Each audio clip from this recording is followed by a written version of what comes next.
가도 하나님의 절대 주권이다. 따라합시다. 거꾸로 가도 하나님의 절대 주권이다. 예. 오늘 2021년 마지막 주일 예배입니다. 참 감격스럽습니다. 참 어지럽고 힘든 이 세상에 한 해를 돌아볼 때 어떤 사고도 환난도 또 전염병도 피하게 해주셨고 오늘 이 예배의 자리에 무사히 앉아있게 하심을 감사 올려드립니다. 그렇습니다. 감사가 답이에요. 감사하고 기뻐하는 자에게는 당할 자가 없습니다. 감사하고 기뻐하는 자에게는 마귀가 들어올 자리가 없어요. 왜 그러냐면 감사하는 자는 왜 살아야 하는지를 아는 자들이에요. 어떻게 진정으로 감사가 우리가 될 수 있을까요? 우리가 어떤 사람을 보는데 아무리 봐도 저 사람은 감사거리가 나올 수 없는 사람이에요. 저 사람은 환경을 보고 저 사람의 모든 모습을 봐도 감사할 것이라고는 나올 수 없는 사람인데 그런데 어때요? 그 사람의 표정에서 웃음이 만면에 가득합니다. 그리고 저 사람 옆에만 가면 힘이 솟아요. 그리고 왠지 그 사람 가까이만 해도 저 사람과 가까이만 해도 기분이 좋아집니다.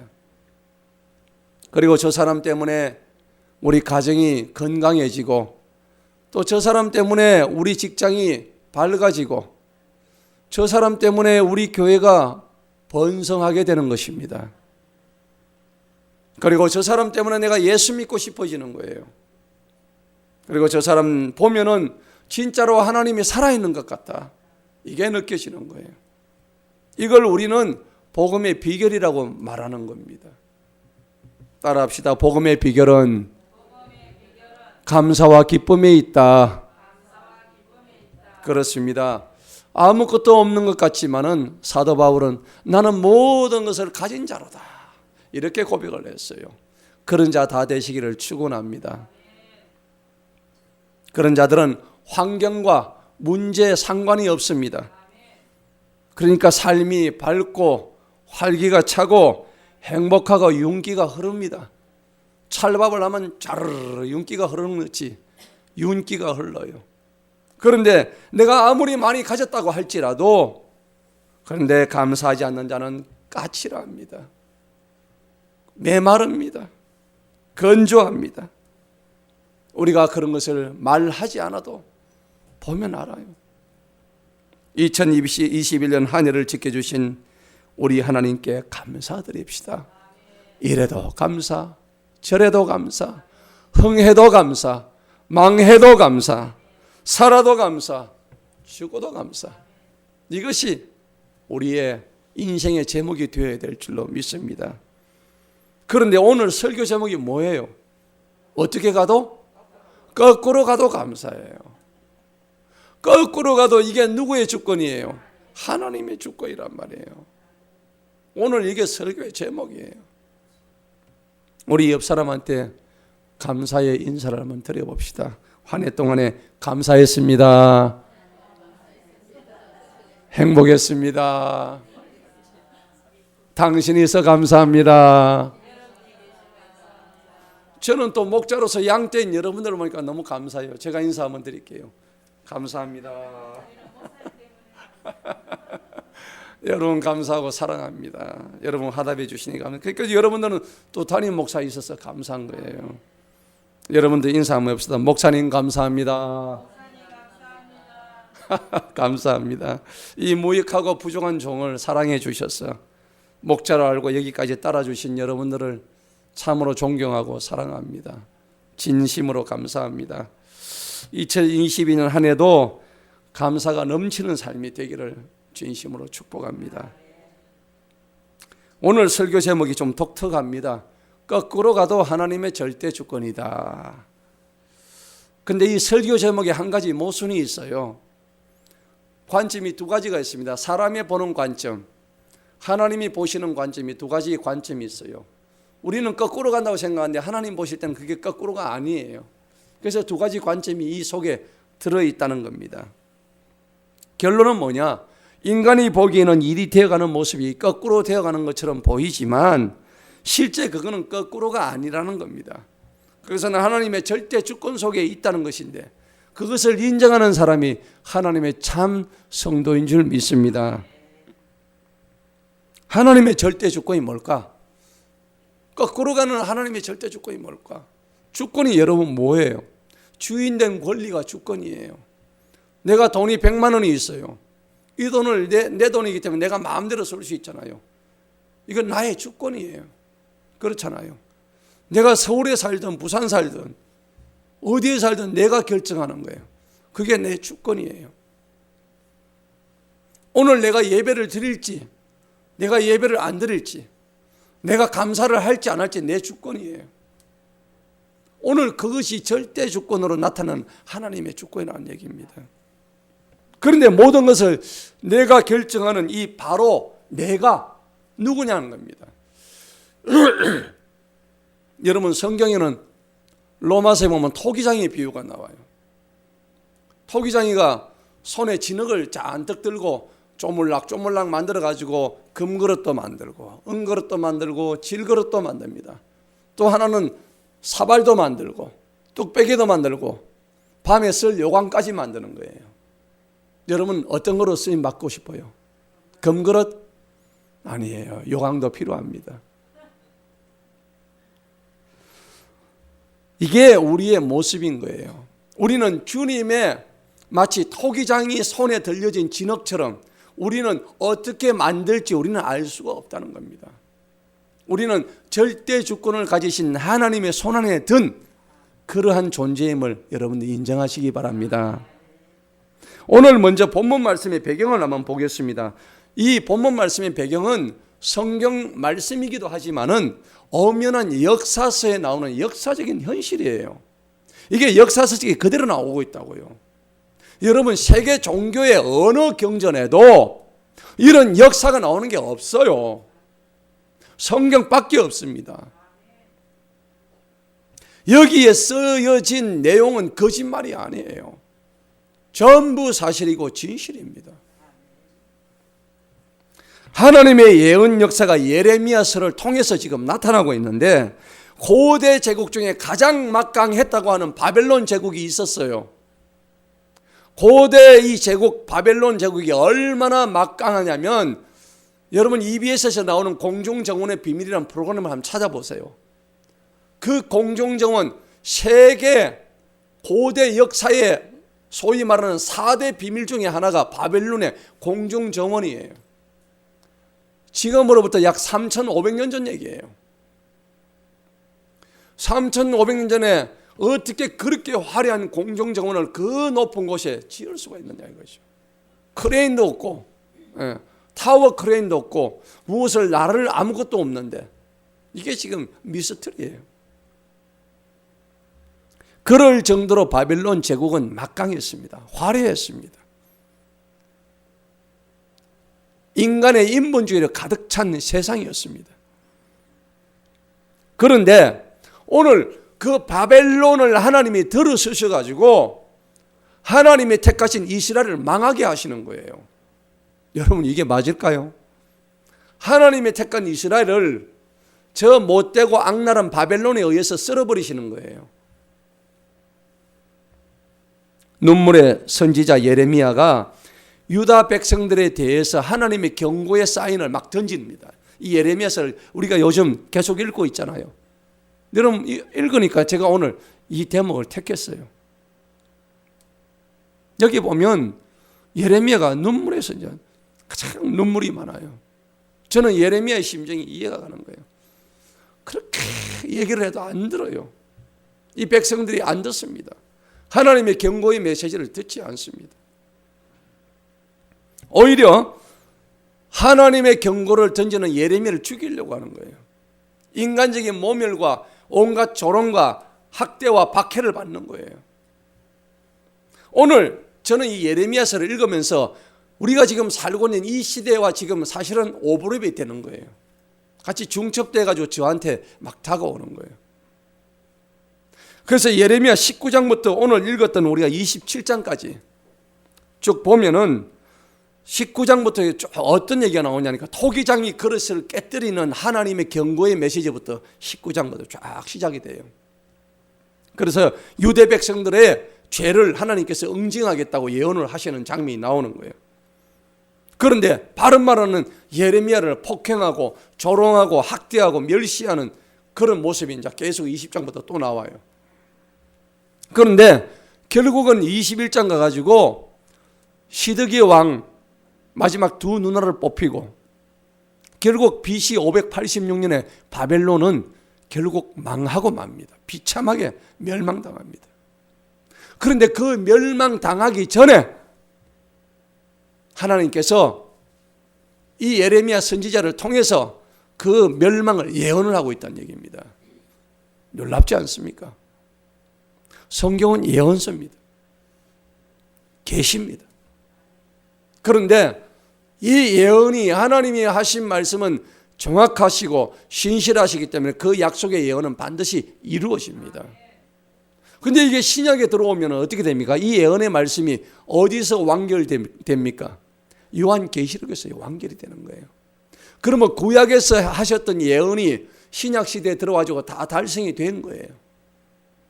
어제 우리가 마태복음을 읽었지만 1장에 보니까 42대의 아브라함의 계보가 그 죄인들의 역사 속에서 마지막에 예수님이 정점을 찍으셨잖아요. 예수님의 족보가 그렇게 죄인들의 역사였단 말이에요. 예수님이 이 땅에 오실 수밖에 없는 이유를 어제 죄인을 구원하시기 위해서 오셨다고 우리는 성탄절의 메시지를 통해서 들었습니다. 결국은 마지막 때에 우리에게 심판의 메시지로 계시록을 통해서 하나님께서 말씀을 하시는데 우리에게 남은 것은 이제 다시 오실 예수님의 재림을 기다리는 일들이에요. 그래서 우리는 어떤 신앙자로 살아야 되느냐? 결국은 마라나타의 신앙을 가지고 있는 거예요. 마라나타입니다. 마라나타의 뜻이 뭘까요? 아멘 주 예수여 어서 오시옵소서. 그 신앙으로 살아야 되는 거예요. 왜? 이 땅에 소망이 없습니다. 이 땅은 이미 심판받은 곳이에요. 우리는 이 땅에 살지만 이 땅에 속하지 아니한 사람입니다. 그래서 백성의 회개를 촉구하고 하나님의 약속과 경고를 동시에 날리는 이 예레미야 선지자를 통해서 나중에 23장에 가면 흩어진 양떼들을 포로 생활하면서 흩어져 가지고 있지만 나중에 70년이 지나고 난 다음에는 하나님께서 이들을 다시 회복시켜 주신다, 구원시켜 주신다 라는 것을 예언하고 있습니다. 하나님의 사랑은, 하나님의 계획하심은 우리를 멸망시키기 위해서 하시는 게 아니에요. 하나님의 말씀을 듣지 않는 자들에게는 사망이요 멸망이지만은 하나님의 말씀에, 하나님 말씀 앞에 떨며 순종하는 자들에게는 생명과 평안임을 믿습니다. 그래서 예레미야 23장 5절에 보니까 다윗에게서 한 의로운 가지가 난다고 그렇게 말씀을 하신데 바로 그리스도 예수의 탄생을 벌써 700년 전에 예언을 하고 있다는 거예요. 얼마나 놀라운 일입니까? 온전하신 하나님의 사랑과 구원의 역사가 완성이 되는 것이 예수님이 다시 오실 임무의 완성이 되는 거예요. 우리는 그것을 우리 두 눈으로 똑똑히 보게 될 거예요. 그래서 BC 586년에 이 유대가 완전히 멸망하는데 오늘 예레미야 선지자는 유다 백성, 자기 백성이에요. 자기 조국이에요. 자기 조국의 그 모든 사람들에게 두 손 들고 항복 빨리 해라. 누구한테? 바벨론한테. 바벨론한테 항복하고 빨리 포로로 끌려가라. 이렇게 얘기하고 있는 거예요. 그러면서 좋은 무화과 나무 열매, 나쁜 무화과 나무 열매 비유를 하면서 포로로 끌려갈 사람들과 그 다음에 끝까지 예레미야 선지자의 말을 듣지 않고 경고를 안 듣고 나는 여기에 남겠다고 남아 있었던 시드기야, 그리고 일부 남고자 했던 그 사람들, 그 사람들에 대한 하나님의 준엄하신 심판이 전개되는 장면이 우리가 읽었던 오늘 장면들이에요. 결과는 어떻게 됐을까요?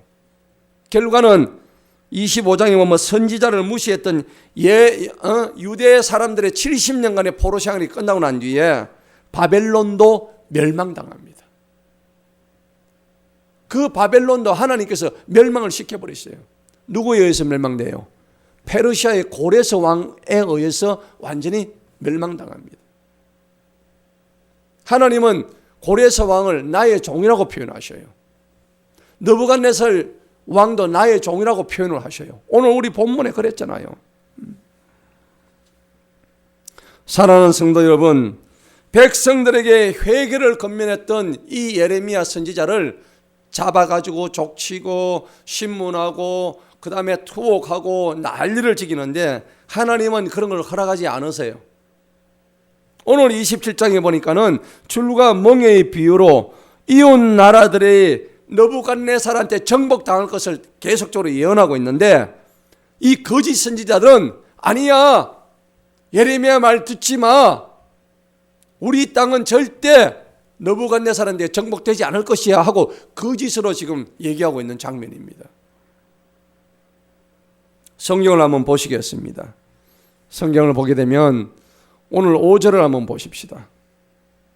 5절에 보니까는 나는 나의 큰 능력과 나의 펼친 팔로 땅과 지면에 있는 사람과 짐승을 만들어 내게 합당하게 보이는 자에게 이 땅을 주었노라. 여러분, 하나님께서는 예레미야에게 지금 말씀하십니다. 크신 능력과 펼친 팔로 땅에 있는 모든 사람과 짐승을 어디로 다 몰았어요? 바벨론으로 다 몰아버리는 거예요. 바벨론이 좋아서 그랬습니까? 아닙니다. 바벨론을 들어서셔서 누구를 쳤습니까? 이스라엘 백성들을 치게 만드시는 거예요. 하나님은 종종 이방 민족을 통해서 하나님의 백성을 깨닫게 하시려고 이 백성들을 치십니다. 6절을 보니까 그런데 지금은 내가 이 모든 땅을 나의 종 바빌론의 왕 느부갓네살의 손에 넘겨주었으며, 하나님께서 나의 종이라고 표현하십니다. 바벨론의 왕이 느부갓네살이 이 사람이 좋은 사람이에요, 나쁜 사람이에요? 나쁜 사람이에요. 하나님을 안 믿는 사람인데 하나님은 하나님을 안 믿는 악인도 들어서신다는 겁니다. 그래서 표현을 어떻게 해요? 나의 종으로 표현하시는 거예요. 누구의 주권입니까? 하나님의 절대 주권입니다. 그래서 여러분들 7절을 보시겠습니다. 또 그의 땅에 때가 이를 때까지, 벌써 여기서 그의 땅의 때라고 얘기하는데 그 땅의 때도 결국은 어떤 때냐면 멸망당하는 때를 의미하는 겁니다. 바벨론도 멸망당한다는 것을 이미 이 말로서 암시를 하고 있는 거예요. 모든 민족들이 그와 그의 아들과 그의 손자를 섬길 것이다. 바벨론을 섬기겠다는 얘기입니다. 또 많은 민족과 큰 왕들이 친히 그를 섬기리라. 주가 말하노라. 8절 봅시다. 다 같이 한번 읽어봅니다. 시작. 주가 말하노라. 바빌론의 왕 곧 느부갓네살을 섬기려 하지 아니한 민족과 왕국 곧 그들의 목에 바빌론의 왕의 멍에를 매지 아니하려는 민족을 내가 세 가지죠. 칼과 기근과 전염병으로 벌하되 그의 손으로 그들을 진멸할 때까지 벌하리라. 아멘. 오늘 주님이 너희들이 바벨론에 빨리 항복하고 올라가라, 포로로 올라가라고 말씀하셨는데 불구하고 하나님의 말씀을 듣지 않는 사람은 세 가지로 징벌을 하시는 거예요. 뭐예요? 칼과 기근과 전염병이에요. 이 세 가지를 통해서 지금 여러분들 우리가 지금 처한 상황을 한번 보십시다. 전염병이 이제 막 시작됐죠. 백신 맞아도 소용없죠. 물백신이에요. 계속 맞아야 될 거예요. 그런데 새로운 오미크론은 잡을 수도 없어요. 그 백신 가지고는. 이미 영국에서 판명이 났더라고요. 지금 맞는 백신은 오미크론은 잡을 수가 없는데 지금 오미크론이나 코로나는 아무것도 아닙니다. 이것보다 더 지독한 7배나 더 지독한 전염병이 또 준비되어 있답니다. 우리는 알 수 없습니다. 그런데 이것조차 누구의 주권입니까? 하나님의 주권입니다. 우리는 그 계획을 알 수가 없어요. 오늘 이 세 가지로 하나님께서 벌을 하신다고 그러는데, 이미 이 전염병이란 것은 하나님이 우리 인간 악한 이 제도와 이 악한 사회와 이 악한 국가를 징벌하실 때 쓰는 도구가 전염병이라는 것을 우리 아셔야 됩니다. 지금 우리 앞에 지금 닥쳐온 이 전염병은, 전 지구적으로 닥쳐온 이 전염병은 하나님의 징벌인 줄 여러분들 깨닫셔야 됩니다. 그런데 이스라엘 백성들이 이해를 못하는 거예요. 아니, 하나님이 살아계신다면은 자기가 택한 백성을 왜 바벨론한테 항복하라 그러나? 끝까지 싸워서 이겨야지. 이해가 안 되는 거예요. 지금 그 장면이라는 얘기입니다. 하나님이 보낸 선지자 예레미야를 통해서, 야, 너희들 바벨론에 항복하지 말고 끝까지 뭉쳐가지고 끝까지 싸워서 이겨내자 라고 해도 뭐 할 건데, 아니 저기 바벨론 가지고 항복하라고 지금 불난 집에 부채질하는 거 뭐야? 지금 이렇게 보고 있는 거예요. 아니, 저 녀석은 내가 아무리 봐도 저 바벨론에 돈을 받아가 매수된 매국노에 분명히 틀림이 없어. 지금 이렇게 첩자로 또 생각할지도 모르는 거예요. 지금 그런 상황이에요. 여러분, 우리가 이런 것 때문에 참 선지자와 거짓 선지자를 구분을 할 줄을 모르는 거예요. 예레미야는 하나님께서 자신을 이렇게 쓰는 것에 대해서 조롱받고 비판받고 박해받는 것에 대해서 자기 신세를 한탄을 했어요. 예레미야 14장 15장에 보면 계속 자기 한탄하는 그 장면이 나옵니다. 하나님, 도대체 나를 왜 이렇게 쓰시느냐고, 내 말이 지금 먹히느냐고, 아무리 얘기해도 듣지도 않는데. 예레미야는 그래도 하나님의 명을 받아서 너희들이 이제 모든 걸 다 포기하고 빨리 바벨론에 빨리 잡혀가, 이 얘기를 던지는 거예요. 자기 민족에게. 그런데 거짓 선지자들은 뭐라고 얘기합니까? 절대 그런 일이 없어. 자, 9절을 한번 보겠습니다. 9절을 보니까 너희는 너희 선지자들이나 너희 점쟁이들이나 너희 꿈꾸는 자들이나 너희 마법사들이나 너희 마술사들이 너희에게 전하여 말하되 너희는 바벨론의 왕을 섬기지 아니할 것이라. 얘들은 지금 이렇게 거짓말하고 있는 거예요. 이런 말 해도 절대 듣지 마라. 듣지 마라. 여러분, 이 장면을 보니까 요즘 우리가 신앙생활 하는데 우리가 복음이 두 개로 나뉘는 걸 보는 거예요. 진짜 복음과 거짓 복음입니다. 어떤 게 거짓 복음일까요? 하나님 믿으면은 돈 많이 줘, 부자 돼, 그렇게 막 전하고 있어요. 번영신학입니다. 예수님 믿으면 축복받아, 집도 주고, 하나님 잘 믿으면 차도 주고, 돈도 주고, 부자 되고, 우리 자식 잘 되고, 그러니까 빨리 하나님 믿어야 돼. 아닙니다. 그래서 어떤 목사님들은 예수 믿고 가난뱅이로 살면 그거는 잘못 믿은 거야 라고 설교하고 있어요. 아닙니다. 예수님을 누구보다 잘 믿었던 스데반은 처참하게 돌 맞아가지고 머리가 깨지면서 죽으면서도 하나님의 복음을 전하고 있잖아요. 이사야 선지자는 마지막에 톱으로 자기 몸이 반동아리 납니다. 반동아리 나는 상황에서도 하나님의 복음을 전하고 죽어요. 예수님의 12제자 중에서 온전하게 살은 사람이 누구예요? 예수님부터 시작해서 예수님의 12제자 다 전부 다 순교 다 했습니다. 다 순교했다고요. 그러면은 우리는 이 거짓 복음, 번영 신학에 대해서 우리가 어떻게 받아들일까요? 오늘 다 속고 있는 거예요. 우리는 분명히 하늘에 소망이 있습니다. 우리는 보이는 것보다 보이지 않는 것을 더 믿는 자인 줄 믿습니다. 그런 것이 우리한테 중요한 게 아니에요. 우리는 보이지 않는 하나님을 믿고 보이지 않는 약속을 믿는 사람들이고 보이지 않는 하나님의 왕국을 믿는 사람들이에요. 보이는 것은 잠시 잠깐이라고 성경이 증언합니다. 하지만 보이지 않는 것은 영원하다고 성경이 말씀하고 있습니다. 오늘 예레미야 선지자는 야 너희들 빨리 항복하고 하나님 말씀이야 빨리 바벨론으로 끌려가 차라리 포로 생활해. 이렇게 얘기하는 거하고 거짓 선지자들이, 복술가들이, 점성가들이 아니야, 나라를 위해서 끝까지 싸워 라고 얘기하는 거, 현실적으로 생각하면 누구 말이 더 귀에 솔깃하겠습니까? 당연히 거짓 선지자들의 말이 귀에 솔깃이 들어오죠. 여러분 생각해 보세요. 지금 우리가 일제시대라 생각하면 일제시대 때에 야 빨리 저 일본군한테 포로가 돼가지고 한 70년 종살이 해야 돼 라는 거 하고, 아니야 우리가 죽더라도 독립운동 해야 돼. 만약에 우리가 이 상황에서 70년간 일제시대 때 일본의 노예가 되어서 살아야 돼 라고 한다면 우리는 매국노가 되지 않겠어요? 지금 상황을 한번 대입을 한번 해보자는 얘기입니다. 오늘 이 상황이에요.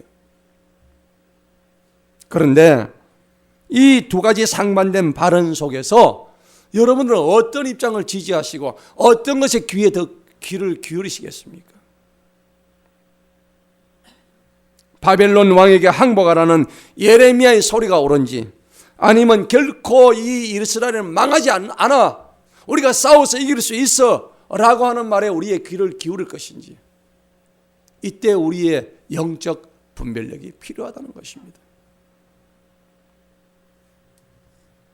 사랑하는 성도 여러분, 인간들은요 누구나 행복을 꿈꿔요. 평화롭고 풍족한 생활을 바랍니다. 비참한 생활을 원치 않습니다. 웃고 즐기고 삶을 살고 싶어 하는데 이와 반대되는 상황은 너무나 두렵습니다. 그런 상황이 오지 않기를 저들은 바라고 있습니다. 그럼에도 불구하고 인간은 그러한 기대와 바람 자체가 사실은 우리의 모든 기대를 만족시켜 줄 수 없다는 사실을 잘 알고 있어요. 우리들이 추구하는 방법이 전혀 우리가 생각하는 소망만큼, 그 기대만큼 이루어지지 못하는 것을 우리가 너무나 잘 알고 있는 거예요. 왜 그럴까요? 우린 죄인이기 때문입니다. 우리 속에는 탐심이 가득히 있기 때문입니다. 하나님보다도 당장의 이익을 너무나 생각하기 때문에 하나님이 의도하시는, 하나님의 절대 주권을 가지시는 그 의도를, 그 계획하심을 우리는 알아차릴 수가 없는 거예요. 우선 당장 눈에 보이는 것만이 급한 거예요. 우리 죄인들은 마땅히 하나님의 진노를 당해야 될 자들이고, 그리고 고난을 겪어야 될 그런 자들입니다. 그런데 우리가 뭔데 도대체 안락한 삶이 합당하다고 여기고 풍족을 누리는 것이 우리한테 합당할 수 있겠습니까? 바벨론에 차라리 포로로 잡혀가는 것이 자유를 박탈당하고 평안한 삶을 잃어버리는 것이겠지만은, 오히려 잡혀가서 포로가 된 상태에서 우리가 모든 것을 잃어버린 상황 속에서 더 하나님의 가치를 발견하고 우리의 잘못을 회개하고 우리의 소중한 것을 더 발견할 수가 있다면 그것이 얼마나 더 귀중한 기회가 될 수 있느냐는 겁니다. 하나님의 영이 떨어진 사람은 이 땅에서 내가 당장 잘못되면 패망한 것으로 생각합니다. 내가 바벨론에 잡혀가면, 거기에 항복하면 내가 모든 것이 끝났다고 생각하는데 우리 하나님은 결코 그런 것이 아니었습니다. 70년이라는 세월을 허락하셨습니다. 애굽의 종살이 400년을 허락하셨습니다. 우리에게 그러한 기다림의 삶은 새로운 삶이 예비되어 있음을 우리에게 나타내주는 이유가 되는 것입니다. 성도의 삶은 주인 되시는 하나님께 우리의 삶을 온전히 맡기는 삶을 의미합니다. 주인이 아닌 내가 나를 마음대로 인도하고 싶어하는 헛된 망상을 우리는 다 포기해야 됩니다. 할렐루야. 2022년도에는 우리가 내 삶의 주인이 되어서는 안 됩니다. 나의 삶의 모든 권리를 하나님께 맡겨드리는 그런 삶의 주인공이 되시기를 바랍니다. 오늘 주님은 우리에게 말씀하십니다. 자신의 사랑하는 백성들을 매를 드시는데, 징벌을 하시는데, 때때로는 저 이방 국가에, 이방 나라에 저 심판의 도구를 사용하셔서 하나님은 우리를 징벌하신다는 것입니다. 여러분, 그래서 이사야 55장 8절에서 9절의 말씀에 내 생각과 너희 생각은 다르다. 내 길과 너희 길은 다르다. 내 생각은 하늘같이 높고 너희들은 땅에 있는 사람들이다. 주님이 그렇게 말씀하시는 거예요. 지금의 상황으로 한번 대입해서 말씀드려 볼까요? 하나님께서 우리를 징벌하시기 위해서 북한의 김정은 정권을, 공산 정권을 들어서셔서 우리를 어떻게 해요? 망하게 하실 수도 있죠? 없습니까? 있습니다. 하나님이 저 징계의 막대기 김정은 정권을 하나님께서 똑같은 논리를 대입시켜보면 나의 종 김정은을 들어서셔서 하나님께서 이 하나님의 백성, 말 듣지 않는 이 남한 땅에 수많은 예수 믿는다고 하는 자들을 징치하시기 위해서 저 도구를 쓰실 수도 있다는 겁니다. 우리가 그걸 인정하셔야 돼요. 역사적으로 보면 하나님은 이방 나라를 하나님의 백성을 바로잡는 도구로 쓰셨습니다. 왜 그럴까요? 이것은 저들을 끝까지 사랑하셔서 그리고 끝까지 저들을 구원하시려고 하는 하나님의 사랑과 역사 속에 그 이유가 있는 것입니다.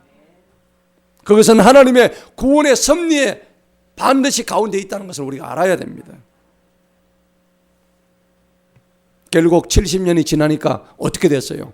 하나님은 이스라엘 백성이 70년의 그 포로 생활이 끝나고 나니까 3차의 귀환을 통해서 저들의 회복을 약속하시고 반드시 이루어 주셨습니다.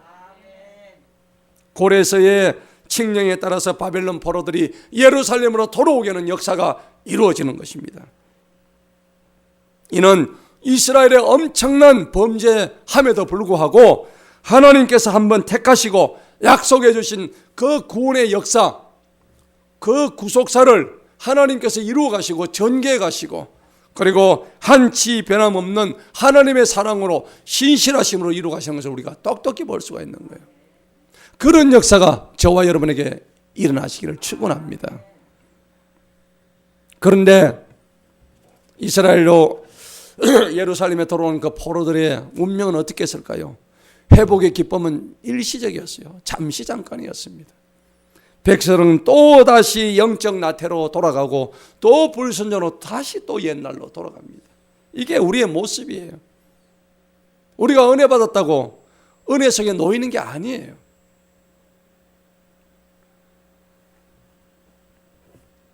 우리가 구원의 기쁨을 얻은 것은 잠시 잠깐이에요. 우리는 다시 세상의 그 철칙으로 돌아가서 다시 옛날의 모습으로 돌아가는 그런 어리석음을 범하고 있다는 것입니다. 그런데 그럼에도 불구하고 하나님은 자신의 백성을 거듭 또 용서하시기 위해서 그 구약의 모든 약속을 다 파헤쳐 버리십니다. 율법을 없애버리십니다. 그래서 하나님 자신이 스스로 인간의 몸을 입고 이 땅에 오신 역사적인 사건이 어제 우리 바로 성탄의 사건인 줄 믿으시기 바랍니다. 그래서 우리 인간을 거듭 용서하시기 위해서 그분의 구원 계획을 이루어 가시는 사건이 성탄의 사건이었고 이 무거운 짐을 홀로 지시고 인류 구속사의 결정적 사건인 예수 그리스도의 십자가 사건을 통하여서 우리의 아름다운 구속사를 진행하셨습니다. 그리고 33년간 이 땅 위에서 율법이 아닌 믿음의 복음을 우리에게 전하시고 친히 십자가 위에 매달리셨습니다. 그리고 그분은 사흘 만에 부활하시고 지금 이 순간 하나님 높은 보좌에 계셔서 이제 이 땅에 다시 오실 날을 대림을 우리가 기다리면서 하나님의 사랑과 하나님의 심판과 하나님의 구원의 역사가 이제 우리에게 펼쳐질 것을 우리는 알고 있습니다. 여러분, 우리가 오늘 하나님께서 유다 백성들에게 왜 바벨론에게 항복하게 하시고 포로 생활을 하라고 하셨는지 깨달아야 합니다. 우리 인간의 이성으로는 언뜻 이해가 안 돼요. 그렇지만 이것이 하나님의 속성인 절대 주권임을 우리가 깨달아야 합니다. 하나님은 만물을 창조하셨어요. 하나님 보시기에 다 좋으셨습니다. 모든 것이 조화로웠어요. 하모니가 이루어졌어요. 일그러지지 않았습니다. 뒤틀려지지도 않았어요. 그냥 있는 그대로 보기에 좋았습니다. 그러나 인간의 탐심과 탐욕과 정욕이 하나님의 질서를 어지럽히고 무너뜨려 버린 거예요. 우리 사람들이 여름철에 해수욕장에 한번 갔다 오면은 쓰레기가 쌓이죠. 쌓이듯이 에덴 동산에 그 인간의 더러운 욕망 때문에 오물이 쌓이기 시작했어요. 에덴 동산이 더럽혀졌습니다. 자기가 하고 싶은 대로 하다 보니까 하나님이 정해주신 법도나 예의와 모든 질서는 무너지고 말았다는 겁니다. 마치 세상의 시스템이, 오늘날 세상의 시스템이 사기를 치고 거짓말 안 하면 먹고 살 수 없을 정도로 이렇게 흉흉해지고 흉악해진 그 원인이 뭘까요? 예레미야 17장 9절은 만물보다 거짓되고 심히 사악한 것은 인간의 마음이다. 우리 마음이다 하는 겁니다. 우리 마음이 그렇게 만물보다 부패하고 거짓되고 심히 악하다고 성경은 증언하고 있습니다. 복음이 뭘까요? 우리 속에 이렇게 악한 것이 들어있다. 이것이 바로 죄라는 것을 깨닫는 것이 복음의 시작인 줄 믿습니다. 그걸 깨닫게 하시기 위해서 주님이 십자가에 매달리셨어요. 우리가요, 인생을 살아가는데 두 가지 지수가 있어요. 지수라는 것은 어떤 인덱스, 영어로 인덱스라고 그러는데 이게 뭐냐? 그 지표를 나타내 주는 겁니다. 그 두 가지 지수가 뭐냐? 하나는 역경지수입니다. 또 하나는 연단지수예요. 역경지수는 뭐냐? 내가 인생을 얼마나, 인생은 슬프잖아요. 인생은 고단하잖아요. 인생은 역경이잖아요. 이 역경을 내가 얼마나 잘 헤쳐나왔는가 자랑하는 그런 지수입니다. 누가 헤쳐나왔다고요? 내가 헤쳐나온 거예요. 그래서 여러분들 인생의 역경지수를 자랑하는 사람은 누구를 자랑해요? 자기를 자랑하는 거예요. 내가 한 거예요. 얼마나 내가 역경을 잘 헤쳐나왔는지 몰라. 그래서 역경지수를 힘주어 말하는 자들의 특징이 뭐냐면까, 삶을 풀어나가는데 내가 수고하고 내가 고생을 얼마나 많이 했는지 초점을 맞추는 거예요. 그래서 역경지수가 높은 사람일수록 남의 말을 잘 안 들어요. 자신이 겪었던 역경이 자신한테 이미 공로가 되어 있고 자신한테 훈장이 되어 있기 때문에 그렇습니다. 내가 이렇게 잘했어. 그러나 연단지수는 달라요. 연단지수는 하나님의 지수입니다. 연단의 주인공은 내가 연단받는 게 아니에요. 누가 연단받게 하셔요? 하나님이 연단받게 하시는 거예요. 연단지수는 내가 역경을 얼마나 크고 많이 받았는지 그게 중요한 게 아닙니다. 오히려 내가 그 역경 가운데서 일을 하고 계시는 하나님한테 초점을 맞추는 것이 연단지수예요. 모든 일의 공로와 훈장이 다 누구에게 초점이 맞아요? 하나님한테 다 맞춰져 있다는 겁니다. 자기 인생에 하나님이 얼마나 개입을 하셨는가, 얼마나 은혜와 사랑으로 자신의 삶이, 성품이 변화가 되었는지 그것을 증명해내는 것이 바로 연단의 지수입니다. 그래서 우리는 연단의 지수를 믿음의 시련이다 이렇게 부르는 거예요. 우리 믿음의 선진들이 다 이 연단지수, 믿음의 시련을 엄청나게 많이 가졌습니다. 우리도 그런 자가 되시기를 축원합니다. 어려울 때마다 세상을 바라보지 말고 우리는 주님의 도우심을 바라야 되는 거예요. 그 유명한 시편 121편에서 다윗은 이렇게 노래했습니다. 내가 산을 향하여 눈을 들리라. 나의 도움이 어디서 올꼬? 나의 도움은 천지 지으신 여호와 하나님에게서로다. 아멘. 모든 도움이 하나님으로부터 왔다는 것을 다윗은 고백하고 있습니다. 욥기서 34장에 보면 다윗의 세 친구가 모여서 자기들이 의롭다고 자랑합니다. 그리고 자기들이 정의가 뭐고 선이 무언가를 자기들이 뭔가 증명해 보려고 애를 씁니다. 하나님의 절대 주권을 무시해요. 욥은 그것을 듣고 있는 게 오히려 괴로워요. 그 세 친구가 도움이 안 돼. 자기들은 욥을 위로하러 왔지만 그 세 친구가 전혀 도움이 안 되는 거예요. 사람은요, 자기가 재판관의 위치에 올라오고 왕의 자리에 앉고 싶어 하는 거예요. 남을 쉽사리 정죄하고 판단하고 누구 간섭도 받지 않고 자기가 주체적으로 결정하고 지가 판단하기를 원하는 게 인간의 모습입니다.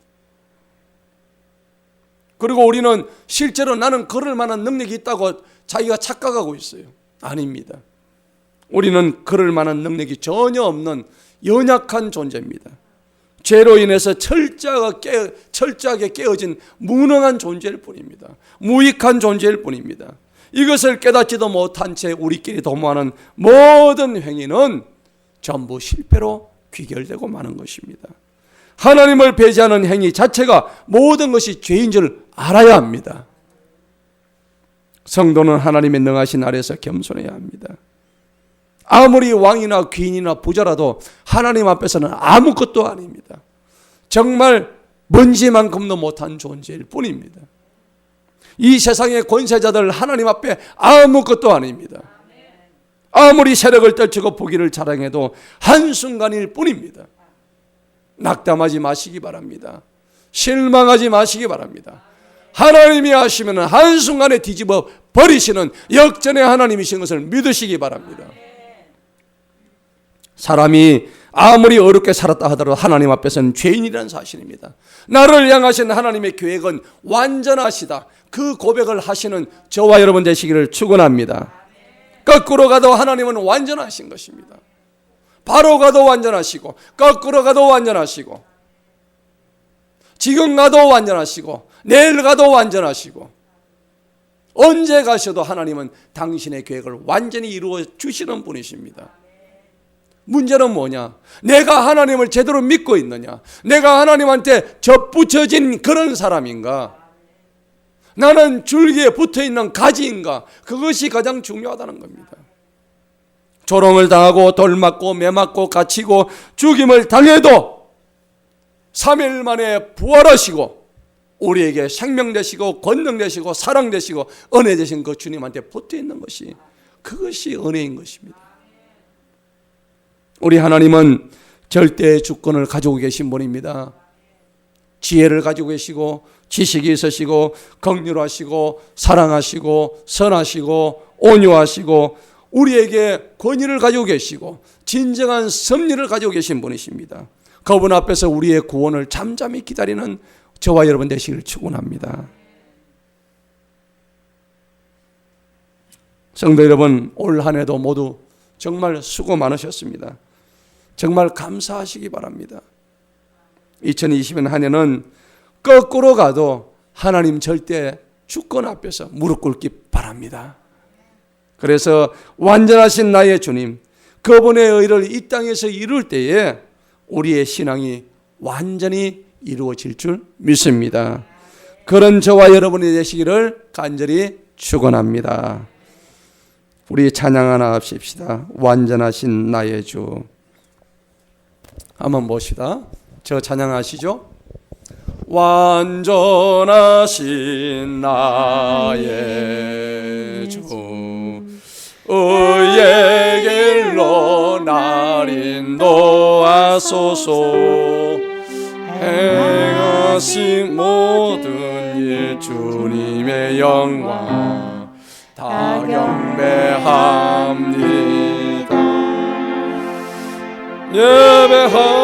예배합니다. 찬양합니다. 주님만 날 다스리소서. 예배합니다.